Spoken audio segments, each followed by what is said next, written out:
So hello and welcome. तो आज हम लोग इस वीडियो में देखने वाले हैं क्लास 10th साइंस का इस मंथ का syllabus chapter 5 our environment energy flow in the ecosystem. मतलब अभी हम लोग इस चैप्टर में हमारे इन्वायरमेंट के बारे में डिटेल से पढ़ने वाले हैं, प्लस हमारे इन्वायरमेंट में एनर्जी का फ्लो एक एनर्जी लेवल से दूसरे एनर्जी लेवल में किस तरीके से ट्रांसपोर्टेशन होता है, किस तरीके से लोग अपने सरवाइव करते हैं, किस तरीके से एनिमल्स, किस तरीके से इंसेक्ट्स वगैरह ये सब अपना फूड कैसे प्रिपेयर करते हैं, ये सारी की सारी चीजें हम लोग यहाँ पर डिस्कस जो है करने वाले हैं। ठीक है, सो स्टार्ट करते हैं। देखो, you had studied in class 9 that habitat of काली मछली इन कुटुमसर केव्स। आपने क्लास 9th में पढ़ा होगा कि जो कुटुमसर केव्स है जो कि बस्तर संभाग में आता है, तो वहां पर आपने एक पढ़ा होगा कुटुमसर केव्स, कुटुमसर गुफा के बारे में। ठीक है, कुटुमसर गुफा एक चीज के लिए बहुत फेमस है। वहां पर क्या मिलता है, एक यूनिक टाइप की फिश मिलती है जिसको हम लोग बोलते हैं कानी मछली, जो है उसको हम लोग बोलते हैं। You had also studied about the habitat of the several other organisms in the same chapter। उसी चैप्टर में आपने कानी मछली के अलावा और भी अदर एनिमल्स के हैबिटेट के बारे में भी पढ़ा होगा, नेचुरल हैबिटेट के बारे में। मतलब कानी मछली वहीं पर क्यों पाया जाता है, जैसे व्हाइट लाइन हो गए या फिर जो एलिफेंट हो गए वो गुजरात में ही क्यों पाए जाते हैं। मतलब ऐसे स्पेसिफिकली जो है बहुत सारे स्पेसीज जो होते हैं वो एक पर्टिकुलर लोकेशन पर ही क्यों पाए जाते हैं, ये सब चीजें आपने वहां पर जो है पढ़ी होगी। Habitat is very important for survival of organism. किसी भी ऑर्गेनिज्म के लिए, चाहे ह्यूमन बीइंग हो, चाहे एनिमल्स हो, चाहे कोई भी हो, उसके लिए उसका जो हैबिटेट जो होता है वो क्या हो जाता है, बहुत ज्यादा इंपॉर्टेंट होता है उसके सर्वाइवल के लिए। अब हैबिटेट का मतलब क्या होता है, अपने आसपास का एरिया जहां पर आप रहते हो। जैसे ह्यूमन बीइंग्स जो है ऐसे जगह पर ही रह सकता है जहां पर उसको वाटर मिले, जहां पर उसको ऑक्सीजन मिले, जहां पर उसको प्रॉपर सनलाइट मिले, प्रॉपर लैंड हो, वहां पर रह सकता है। अगर आप ह्यूमन बीइंग को बोलोगे कि जाओ आप ऐसे प्लेनेट पर चले जाओ जहां पर ऑक्सीजन नहीं है, जहां पर सनलाइट नहीं है, जहां पर वाटर नहीं है, तो ह्यूमन बीइंग्स वहां पर सर्वाइव नहीं कर पाएंगे क्योंकि उसका हैबिटेट वैसा नहीं है। तो हैबिटेट का मतलब क्या होता है, जहां पर इंसान रहता है उसका फेवरेबल कंडीशन। तो हर चीज, चाहे ह्यूमन हो चाहे मतलब कोई भी हो, उसको एक पर्टिकुलर क्या चाहिए, हैबिटेट चाहिए जहां पर वो क्या कर सकता है, सर्वाइव जो है कर सकता है। The interrelationship of biotic and abiotic and the biotic factor in the habitat of an organism play an important role in its life। अब यहाँ पर देखो, अबायोटिक, अबायोटिक मतलब ऐसी चीजें जिनमें लाइफ नहीं होती है, और बायोटिक मतलब ऐसी चीज जिनमें लाइफ होती है। जैसे अबायोटिक में कौन कौन से आ जाएंगे, आपको वाटर आ जाएगा, लैंड आ जाएगा, एयर आ जाएगा। तो ये सब किस में आते हैं, अबायोटिक में आते हैं। बायोटिक में आपके पास क्या आ जाएंगे, प्लांट्स आ जाएंगे, एनिमल्स आ जाएंगे जिनमें लाइफ होती है। तो बायोटिक और अबायोटिक ये दोनों के दोनों फैक्टर ही क्या करते हैं, किसी भी ऑर्गेनिज्म के हैबिटेट में एक बहुत इंपॉर्टेंट रोल जो है प्ले करते हैं। We have studied in chapter 1 evolution that adaptation of the organism occur in different ways habitat due to different abiotic and the biotic condition। Chapter 1 में मैंने आपको पढ़ा था, इवोल्यूशन वाले चैप्टर में, वहां पर हमने देखा था कि किस तरीके से वहां पर जो है हैबिटेट को जो है अबायोटिक और बायोटिक जो है किस तरीके से जो है वहां पर इफेक्ट जो है करता है। और वहां पर जो है जब हम लोग एक रूल्स पढ़ रहे थे तो वहां पर मैंने बताया था कि मतलब हमने पढ़ा था कि कोई भी एक स्पेसिफिक टाइप का जो स्पेसीज होता है वो एक पर्टिकुलर कंडीशन पर ही सर्वाइव कर सकता है, और जब वो क्या कर सकता है, अपने जैसे ऑर्गेनिज्म ही रिप्रोड्यूस भी कर सकता है। तो चैप्टर 1 में डिटेल हमने पढ़ा है। The population of adapted organism increase and the impact of the population of the other organism। अगर मान लो कोई एक स्पेसीज है, अगर उसका हैबिटेट उसके लिए फेवरेबल है, तो ऑब्वियस सी बात है अगर कोई हैबिटेट उसके लिए फेवरेबल है तो वहां पर वो क्या करेगा, रिप्रोडक्शन करेगा। और जब रिप्रोडक्शन करेगा तो उस स्पेसीज की जो पॉपुलेशन वो क्या हो जाएगी, इंक्रीज हो जाएगी। और जब एक स्पेसीज का पॉपुलेशन इंक्रीज हो जाता है ना, तो उसके कारण से अदर जो स्पेसीज जो होते हैं उन पर भी बहुत ज्यादा इंपैक्ट जो है होता है। ठीक, अब यहां पर देखो, स्टडी ऑफ इंटर रिलेशनशिप, आपको एक एक्टिविटी करने के लिए दिया है। आप इस एक्टिविटी को जब आप परफॉर्म करोगे ना, तो आपको बहुत सारी चीजें समझ में आएगी कि हाँ एक्चुअल में किसी भी स्पेसीज को अगर सरवाइव करनी है इस दुनिया में लाइफ, तो उसको बायोटिक और अबायोटिक दोनों का सपोर्ट जो है चाहिए। अगर ये दोनों चीजें नहीं होंगी तो वो प्रॉपरली सरवाइव जो है नहीं कर पाएगा। जैसे यहाँ पर एक्टिविटी जो दिया है, इस एक्टिविटी को आप ध्यान से समझना। Select an area around your house और स्कूल। आप अपने घर या अपने स्कूल के आसपास क्या करो, एक पर्टिकुलर एरिया जो है सेलेक्ट करो। It could be a part of garden और द ग्रासी फील्ड। ये आपका गार्डन का एरिया होना चाहिए या फिर कोई भी ग्रासी फील्ड जो है होना चाहिए। The area should be such that you could observe it regularly. Area ऐसा होना चाहिए जिसको आप रेगुलरली क्या कर सको, विजिट कर सको, वहां पर जाकर आप देख सको। एटलीस्ट ट्वाइस डेली, एक दिन में कम से कम 2 बार, both in the morning and evening, सुबह भी और शाम को भी, तभी तो आपको डेटा मिलेगा ना ऑब्जर्वेशन करने के लिए। फॉर 5 डेज, 5 दिनों के लिए आपको ये डेटा जो है कलेक्ट करनी है। Mark a 1 metre by 1 metre area here, जहां पर भी आप जगह ढूंढ रहे हो, ग्रासी फील्ड हो चाहे गार्डन हो, वहां पर 1 मीटर का लेंथ और 1 मीटर का ब्रेड्थ लेकर आपको क्या करना है, एक एरिया जो है सेलेक्ट करना है। Observe carefully, do you find any insect, frog, bird or any other organism in the marked area? जब आपने किसी पर्टिकुलर एरिया को मार्क किया तो क्या आपको वहां पर कुछ चीजें डिफरेंट डिफरेंट नजर आई? फॉर एग्जाम्पल जैसे यहाँ पर देखो, इसने एक पिक्चर दिया है, इसमें ये 1 मीटर बाई 1 मीटर का क्या है, एक एरिया है। तो यहाँ पर देखो बहुत सारे प्लांट्स हैं, वाटर है, वाटर के अंदर में कुछ इंसेक्ट्स हो सकते हैं, कुछ बैक्टीरिया हो सकते हैं। तो ऐसे बहुत सारी स्पेसीज जो है आपको वहां पर देखने को मिले होंगे। Write the name of the group of insect and the other numbers of them that you observe there, as for example grass 20, ant 28। मतलब आप उस जगह को बहुत अच्छे से इंस्पेक्ट करो और वहां पर देखो कि इंसेक्ट कितने हैं। जैसे ग्रास 20 है, मान लो जिस एरिया को आपने लिया उस एरिया में 20 ग्रास प्रेजेंट है, 28 आंट प्रेजेंट है, बैक्टीरिया प्रेजेंट, जो भी चीज आपको विजिबल है उन सब का नंबर जो है आप क्या कर लो, सबसे पहले नोट कर लो। Dig the soil as well as to count the organism, आप ऑर्गेनिज्म को काउंट करने के लिए उस जमीन को खोद भी सकते हो कि जमीन के नीचे जैसे केचुए वगैरह होते हैं जमीन के अंदर में होते हैं, तो वहां पर भी काउंट करने के लिए आप डिग जो है कर सकते हो।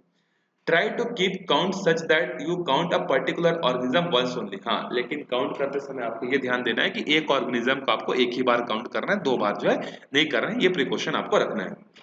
If there are any trees, herbs, bushes, etc., count them under the group of plants। अगर आपको वहाँ पर ट्रीज दिखते हैं, हर्ब्स दिखते हैं, बुशेस दिखते हैं, आप उसको कैसा काउंट करोगे, उनको प्लांट में जो है काउंट करोगे।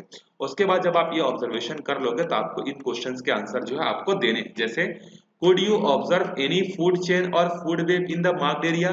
आपने जिस एरिया को मार्क किया क्या उस एरिया पर आपको कोई फूड चेन नजर आ रहा है? फूड चेन मतलब एक एनिमल को खाने वाला दूसरा एनिमल, दूसरा एनिमल को खाने वाला तीसरा, तीसरे को खाने वाला चौथा, मतलब इस तरीके का क्या आपको कोई फूड चेन दिख रहा है? अगर दिख रहा होगा तो आप वहां पर एग्जांपल लिखो कि हाँ आंट को जो है किसने खाया, इंसेक्ट ने खाया, इंसेक्ट को किसने खाया, बड़े इंसेक्ट ने खाया इंसेक्ट, फिर इसको किसने खाया, स्नेक ने खाया। तो इस तरीके से आप वहां पर आंसर करोगे। Could you observe any food web or food chain in the whole garden? क्या आपने जिस पर्टिकुलर एरिया को मार्क किया था तो वहां पर आपने ऑब्जर्व कर लिया, ठीक है, लेकिन क्या आपने जिस एरिया पर सिलेक्ट किया था क्या उस गार्डन में भी इस तरीके का कोई फूड चेन आपको दिख रहा होगा? उसको भी बताना है आपको। What are the biotic and the abiotic in your area? अब आपको पूछ रहा है कि क्या ऐसे अबायोटिक और बायोटिक फैक्टर्स हैं आपके एरिया में। तो बायोटिक फैक्टर्स तो बहुत सारे हो सकते हैं, एनिमल्स हो सकते हैं, प्लांट्स हो सकते हैं, इंसेक्ट्स हो सकते हैं। अबायोटिक में कौन कौन हो जाएंगे? वाटर हो जाएगा, ऑक्सीजन हो जाएगा, ह्यूमिडिटी हो जाएगा, टेम्परेचर हो जाएगा, प्रेशर हो जाएगा, ये सब किसमें आएंगे? अबायोटिक में आएंगे। और यही सारे फैक्टर्स तो क्या करते हैं, किसी भी स्पेसीज के प्रोडक्शन में क्या करते हैं? हेल्प करते हैं। जैसे टेम्परेचर की अगर हम लोग बात करें, जैसे एप्पल जो होता है वो जनरली जम्मू कश्मीर, हिमाचल प्रदेश, उत्तराखंड रीजन में होता है। हमारे छत्तीसगढ़ में एप्पल का एग्रीकल्चर नहीं होता। क्यों नहीं होता? क्योंकि हमारे छत्तीसगढ़ का temperature as compare to Jammu Kashmir, Uttarakhand वहां से ज्यादा होता है।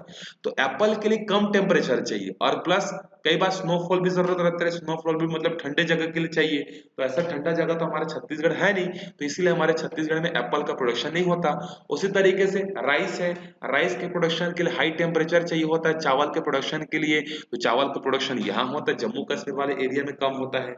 समझ में? एक पर्टिकुलर क्रॉप को या पर्टिकुलर स्पेसीज को एक पर्टिकुलर फेवरेबल कंडीशन ही चाहिए। What are the differences in abiotic factor of morning and the evening hours? जब आपने 5 दिनों तक ये डेटा कलेक्ट किया होगा तो आपको मॉर्निंग में क्या डिफरेंस नजर आया होगा, इवनिंग में क्या नजर आया होगा? क्या मॉर्निंग में ज्यादा चीजें आपको दिखी, इवनिंग में कम दिखी, इवनिंग में ज्यादा दिखी, मॉर्निंग में कम दिखी? ये सब चीजें जो है आप उसमें ऑब्जर्व जो है 5 दिनों तक करोगे। Now calculate the average number of organism observed per day in the area from the total organism observed in 5 days।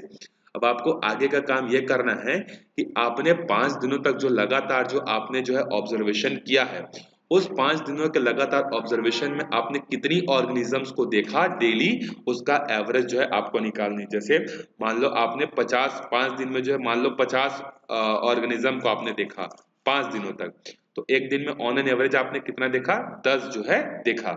अब आप उसको क्या करो, जैसे मान लो आपने 5 दिन में क्या देखा, 50 ऑर्गेनिज्म देखा, और तो एक दिन का कितना हो गया, 10। 10 जो है आपको पर डे जो है देखने को मिला। फिर इसको आप क्या करना, एक पर्टिकुलर जितना एरिया आपने सिलेक्ट किया था उस एरिया से आपको क्या कर देना है, मल्टीप्लाई जो है कर देना है। तो इससे आपको उस पर्टिकुलर एरिया का जो है क्या मिल जाएगा, जितने बड़े एरिया में आप पता करना चाहते हो उस पर्टिकुलर एरिया में आपको एवरेज पॉपुलेशन पता चल जाएगा। जैसे 1 मीटर बाई 1 मीटर आपने लिया था ना, तो 1 मीटर बाई 1 मीटर में मान लो आपको मिल गए 20 एवरेज, ऑन एन एवरेज जो है 20 ऑर्गेनिज्म जो है देखने को मिल गए। अब आप पता करना चाहते हो कि 500 मीटर स्क्वायर में, ये तो हमने क्या किया 1 मीटर स्क्वायर में इतने ऑर्गेनिज्म है।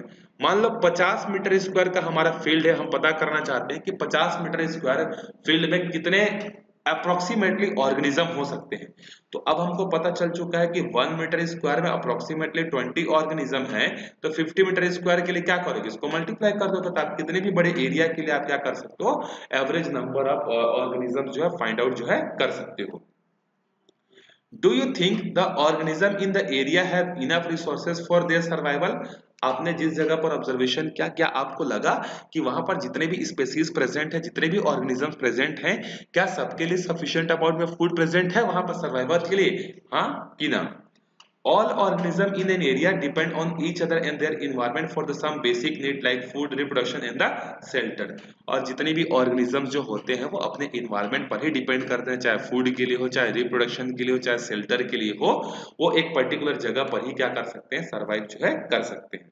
अब आगे देखो, we can study this interrelationship of organism and their environment on the basis of, देखो अभी हम लोग बायोटिक और अबायोटिक और प्लस ऑर्गेनिज्म का आपस में कैसे रिलेशन होता है, इसको अभी हम लोग दो तरीके से पढ़ने वाले हैं। पहला है inter relationship between the biotic components, कि जो जिनमें लाइफ होती है वो आपस में एक दूसरे से कैसे रिलेटेड है।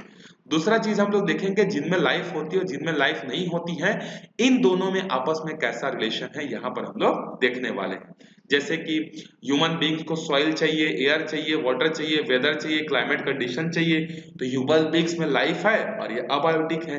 तो बायोटिक बायोटिक का कैसा रिलेशन, जैसे एनिमल्स का ह्यूमन के साथ कैसा रिलेशन है, एनिमल्स का जो है बर्ड्स के साथ कैसा रिलेशन है, एनिमल्स का इन्वायरमेंट के साथ कैसा रिलेशन है, तो ये सब चीजें हम लोग पढ़ने वाले हैं। तो बायोटिक का बायोटिक के साथ कैसा रिलेशन है, अबायोटिक का बायोटिक के साथ कैसा रिलेशन है, ये अभी हम लोग देखने वाले हैं। चलो, food chain, food web, ecological pyramid, nutrition cycle are model that helps to study the present and understand the interrelationship of the diverse organism and their environment in the earlier certain area in the general।